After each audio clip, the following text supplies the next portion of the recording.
जय श्री कृष्ण। जय गणेश भगवान। ओम श्री परमात्मने नमः। श्रीमद् भागवत गीता तीसरा अध्याय। इस पर अर्जुन ने प्रश्न किया कि हे जनार्दन, यदि कर्मों की अपेक्षा ज्ञान आपके श्रेष्ठ मान्य है तो फिर हे केशव, मुझे भयंकर कर्म में क्यों लगाते हो तथा आप मिले हुए से वचन से मेरी बुद्धि को मोहित सी करते हैं। इसीलिए उस एक बात को निश्चय करके कहिए जिससे मैं कल्याण को प्राप्त हूँ।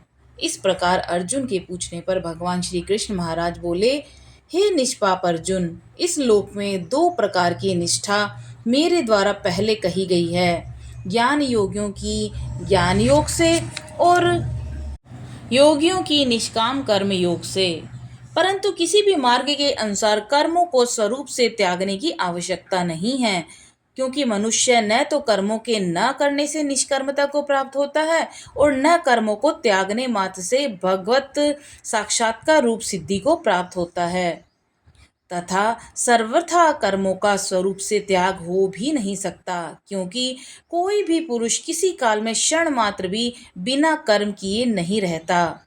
निसंदेह सभी पुरुष प्रकृति के उत्पन्न हुए गुणों द्वारा परवश होकर कर्म करते हैं। इसलिए जो मूढ़ बुद्धि पुरुष कर्मेंद्रियों को हठ से रोककर इंद्रियों के भोगों को मन से चिंतन करता रहता है, वह मिथ्याचारी अर्थात दंभी कहा जाता है। और हे अर्जुन, जो पुरुष मन से इंद्रियों को वश में करके अनासक्त हुआ कर्मेंद्रियों से कर्मयोग का आचरण करता है, वह श्रेष्ठ है। इसीलिए तू शास्त्र विधि से नियत किए हुए स्वधर्म रूप कर्म को कर, क्योंकि कर्म न करने की अपेक्षा कर्म करना श्रेष्ठ है, तथा कर्म न करने से तेरा शरीर निर्वाह भी नहीं सिद्ध होगा। हे अर्जुन, बंधन के भय से भी कर्मों का त्याग करना योग्य नहीं है, क्योंकि यज्ञ अर्थात विष्णु के निमित्त किए हुए कर्म के सिवा अन्य कर्म में लगा हुआ ही यह मनुष्य कर्मों द्वारा बंधता है। इसलिए हे अर्जुन, आसक्ति से रहित हुआ उस परमेश्वर के निमित्त कर्म का भली प्रकार आचरण कर। कर्म न करने से तो तू पाप को भी प्राप्त होगा, क्योंकि प्रजापति ब्रह्मा ने कल्प के आदि में यज्ञ सहित प्रजा को रचकर कहा कि इस यज्ञ द्वारा तुम लोग वृद्धि को प्राप्त हो, और यह यज्ञ तुम लोगों को इच्छित कामनाओं के देने वाला हो, तथा तुम लोग इस यज्ञ के द्वारा देवताओं की उन्नति करो और वे देवता लोग तुम लोगों की उन्नति करें। इस प्रकार आपस में कर्तव्य समझकर उन्नति करते हुए परम कल्याण को प्राप्त हो, तथा यज्ञ द्वारा बढ़ाए हुए देवता लोग तुम्हारे लिए बिना मांगे ही प्रिय भोगों को दे देंगे, और उनके द्वारा दिए हुए भोगों को जो पुरुष इसके लिए बिना दिए ही भोगता है, वह निश्चय ही चोर है। कारण कि यज्ञ से शेष बचे हुए अन्न को खाने वाले श्रेष्ठ पुरुष सब पापों से छूटते हैं, और जो पापी लोग अपने शरीर पोषण के लिए ही पकाते हैं तो वे पाप को ही खाते हैं, क्योंकि संपूर्ण प्राणी अन्न से उत्पन्न होते हैं, और अन्न की उत्पत्ति वृष्टि से होती है, और वृष्टि यज्ञ से होती है, और यज्ञ कर्मों से उत्पन्न होने वाला है, तथा उस कर्म को तू वेद से उत्पन्न हुआ जान, और वेद अविनाशी परमात्मा से उत्पन्न हुआ है। इससे सर्वव्यापी परम अक्षर परमात्मा सदा ही यज्ञ में प्रतिष्ठित हैं। हे पार्थ, जो पुरुष इस लोक में इस प्रकार चलाए हुए सृष्टि चक्र के अनुसार नहीं बरतता है, अर्थात शास्त्र अनुसार कर्म को नहीं करता है, वे इंद्रियों के सुख को भोगने वाला पापायु पुरुष व्यर्थ ही जीता है। परंतु जो मनुष्य आत्मा ही में प्रीति वाला और आत्मा ही में तृप्त और आत्मा में ही संतुष्ट होता है, उसके लिए कोई कर्तव्य नहीं है, क्योंकि इस संसार में उस पुरुष का किए जाने से भी कोई प्रयोजन नहीं है, और न ही किए जाने से भी कोई प्रयोजन नहीं है, तथा इसका संपूर्ण भूतों में भी कुछ भी स्वार्थ का संबंध नहीं है, तो भी उसके द्वारा केवल लोक हितार्थ कर्म किए जाते हैं। इससे तू अनासक्त हुआ निरंतर कर्तव्य कर्म का अच्छी प्रकार से आचरण कर, क्योंकि अनासक्त पुरुष कर्म करता हुआ परमात्मा को प्राप्त होता है, और इस प्रकार जनकादि ज्ञानी जन भी आसक्ति रहित कर्मों द्वारा ही परम सिद्धि को प्राप्त हुए हैं। इसीलिए तथा लोक संग्रह को देखता हुआ भी तू कर्म करने को ही योग्य है, क्योंकि श्रेष्ठ पुरुष जो जो आचरण करता है, अन्य पुरुष भी उसके ही अनुसार बरतते हैं। वह पुरुष जो कुछ प्रमाण कर देता है, लोग भी उसी के अनुसार बरतते हैं। इसलिए हे अर्जुन, यद्यपि मुझे तीनों लोकों में कुछ भी कर्तव्य नहीं है तथा किंचित भी प्राप्त होने योग्य वस्तु अप्राप्त नहीं है, तो भी मैं कर्म से ही बरतता हूँ। क्योंकि यदि मैं सावधान हुआ कदाचित कर्म में न बरतूं तो हे अर्जुन, सब प्रकार से मनुष्य मेरे बर्ताव के अनुसार ही तो बरतते हैं, अर्थात बरतने लग जाएंगे। और यदि मैं कर्म न करूं तो ये सब लोग भ्रष्ट हो जाएंगे और मैं वर्ण संकर का करने वाला हो जाऊंगा तथा इस सारी प्रजा का हनन करूंगा और मारने वाला बन जाऊंगा। इसलिए हे भारत, कर्म में आसक्त हुआ अज्ञानी जन जैसे कर्म करते हैं, वैसे ही अनासक्त हुआ विद्वान भी लोक शिक्षा को चाहते हुए कर्म करे।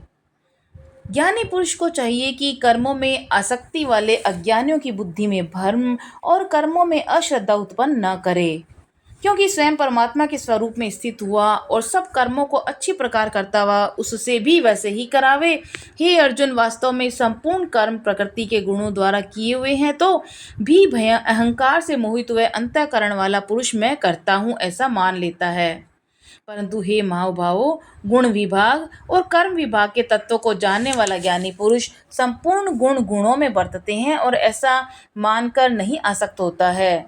और प्रकृति के गुणों से मोहित हुआ पुरुष गुण और कर्मों में आसक्त हो जाता है और उन्हें अच्छी प्रकार न समझने वाला मूर्ख तो अच्छी प्रकार से जानने वाला ज्ञानी पुरुष चालायमान न करे। इसलिए हे अर्जुन, तू ध्यान निष्ठ चित्त से अपने कर्मों को मुझ में समर्पण करके आशा रहित और ममता रहित होकर, संताप रहित होकर युद्ध कर। हे अर्जुन, जो कोई भी मनुष्य दोष बुद्धि से रहित और श्रद्धा से युक्त हुआ सदा ही मेरे इस मत के अनुसार बरतते हैं, वे पुरुष संपूर्ण कर्मों से छूट जाते हैं। और जो दोष दृष्टि वाले मूर्ख लोग मेरे इस मत के अनुसार नहीं बरतते, उन संपूर्ण ज्ञानों से मोहित चित्त वालों को तू कल्याण से भ्रष्ट हुआ ही जान। क्योंकि सभी प्राणी प्रकृति को प्राप्त होते हैं, अर्थात अपने स्वभाव से परवश हुए कर्म करते हैं। ज्ञानवान भी अपनी प्रकृति के अनुसार चेष्टा करता है, फिर इसमें किसी का हट क्या करेगा। इसीलिए मनुष्य को चाहिए कि इंद्रिय के अर्थ में अर्थात सभी इंद्रियों के भोगों में स्थित जो राग और द्वेष है, उन दोनों के वश में नहीं हो, क्योंकि इसके वे दोनों ही कल्याण मार्ग में विघ्न उत्पन्न करने वाले महान शत्रु हैं। इसलिए उन दोनों को जीतकर सावधान हुआ स्वधर्म का आचरण कर, क्योंकि अच्छी प्रकार आचरण किए हुए दूसरों के धर्म से गुण रहित भी अपना धर्म अति उत्तम है। अपने धर्म में मरना भी कल्याणकारक है और दूसरे का धर्म भय को देने वाला है। इस पर अर्जुन ने पूछा कि हे कृष्ण, फिर यह पुरुष बलात् लगाए हुए के सदृश न चाहता हुआ भी किससे प्रेरा हुआ पाप का आचरण करता है। इस प्रकार अर्जुन के पूछने पर श्री कृष्ण महाराज बोले कि हे अर्जुन, रजोगुण से उत्पन्न हुआ यह काम ही क्रोध है। यह ही महान अशन अर्थात अग्नि के सदृश भोगों से न तृप्त होने वाला और बड़ा पापी है। इस विषय में इसको तू वैरी ही जान। जैसे धुएं से अग्नि और मल से दर्पण ढका जाता है और जैसे जेर से गर्भ ढका होता है, वैसे ही उस काम के द्वारा यह ज्ञान ढका हुआ है। और हे अर्जुन, इस अग्नि सदृश न पूर्ण होने वाले काम रूप ज्ञानियों के नित्य वैरी से ज्ञान ढका हुआ है। इंद्रियां, मन, बुद्धि इस काम के वासस्थान कहे गए हैं। यह काम इन मन, बुद्धि और इंद्रियों द्वारा ही ज्ञान को आच्छादित करके इस जीवात्मा को मोहित करता रहता है। इसलिए हे अर्जुन, तू पहले इंद्रियों को वश में कर और इनको वश में करके ज्ञान और विज्ञान के नाश करने वाले इस काम पापी को निश्चय पूर्वक मार दे।